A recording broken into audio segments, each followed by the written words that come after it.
बहुत पुराना जमाना रहिस, जब गांव गांव मां अंधियार राज करत रहिस, बिजली नहीं रहिस, रात भर लोगन मंदिया औ मशाल के उजाला मां अपन जिंदगी काटथे। जंगल घना रहिस, राते झींगुर औ अजीब अजीब चिड़ै चिरगुन के आवाज मन में सिरहन जगा देत रहिस।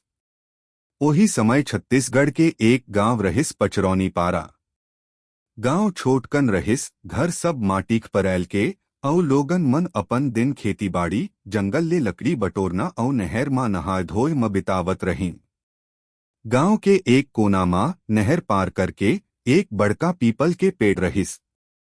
दिन म तो उही पेड़ छाव देथे, लोगन मन तिरिया बैठ के गोठियावत रहिन, चिरैचिर गुन गावत रहिन। फिर जैसे जैसे रात उतरथे ओ पेड़ डरा देत रहिस।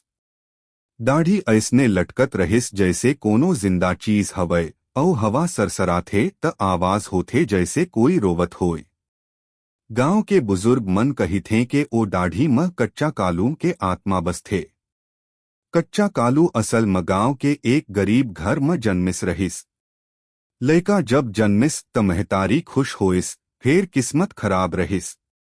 लइका जन्म लेच कमजोर रहिस, हड्डी पसली साफ देखात रहिस। महतारी अपन कोख ले जऊन मया देवय चाहत रहिस, ओकर पूरा आनंद नहीं पाए सकिस। गरीबी, भूख औ बीमार शरीर के बीच लइका 15 दिन ले जियाए रहिस। फिर एक दिन अकाल मौत के मुंह म समा गे। महतारी रो रो के बेहाल हो गे। फिर गांव वाले मन बस यही कहिन के भगवान अपन चोरा ला अपन संग बुला ले हवय। पर असल म लइका के आत्मा चैन नहीं पाए सकिस।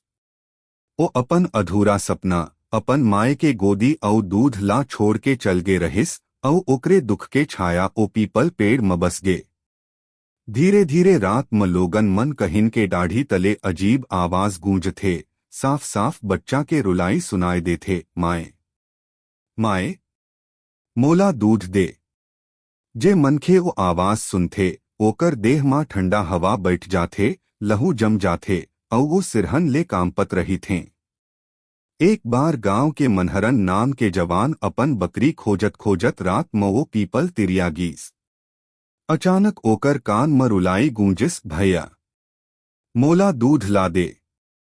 मनहरन कांप गे। फिर हिम्मत करके नजर उठाइस त देखिस दाढ़ी तले एक नंगा छोटकन बच्चा खड़ा हवय। चमड़ी राख ले लपका हवय, आंख लाल लाल चमकत रहिस। मनहरन भागिस, फिर ओ बच्चा ओकर पाछू धावय लगिस। मनहरन जब घर पहुंचे त ओकर देह मां नीला नीला दाग पड़ गे रहिस औ वो कई दिन तक बुखार म तपत रहिस।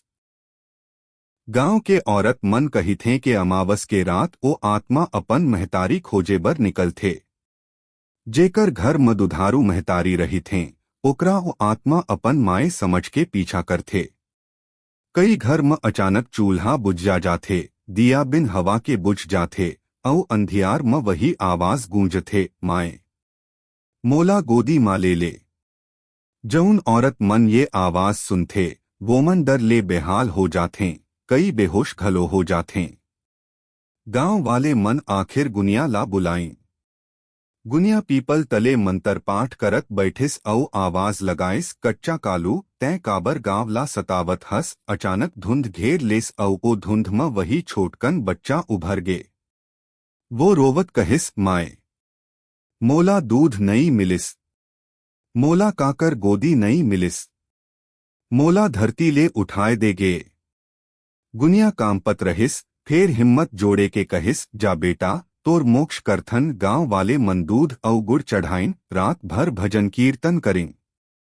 धीरे धीरे कच्चा कालू के आत्मा शांत होए लगिस। फिर घलो गांव वाले मन मानथे के अमावस के रात ओकर आत्मा अब घलो अपन माए खोजे निकलथे। यही से पचरौनी पारा म अब तक लोगन मन चेतावनी देवथे, रात बिरात दूध औ मासूम लइका के गोठ नहीं करहूं, काबर कच्चा कालू सुन लेथे। गांव के बूढ़ा मन कहिथे के जे दिन अमावस होथे, ओ दिन रात के पहर गांव के गलियन मां कोई नहीं निकले। सबे घर म दिया बाती जला के दरवाजा बंद कर दे जाथे औ चुपचाप महतारी अपन लइका ला गोदी म लेके बैठ जाथे। कहिथे जेकर घर म छोटकन लइका होथे, ओकरा सबसे ज्यादा खतरा रही थे, काबर कच्चा कालू अपन खाली गोदी भरना चाहते। आज घलो गांव वाले मन कही थे, अगर अमावस के रात नहर पार के ओ पीपल के तिरिया जाबफ्त हवा भारी हो जाथे, अंधियार म छोटकन बच्चा के परछाई दिख जाथे। ओ परछाई धीरे धीरे नजर आवे औ फेर रोवत रोवत गायब हो जाथे। ए कहिनी गांव म पीढ़ी दर पीढ़ी सुनाए जाथे। महतारी अपन लइका ला डराए बर कही थे, रात मां बहिर मत घूम, नई त कच्चा कालू ले जाही।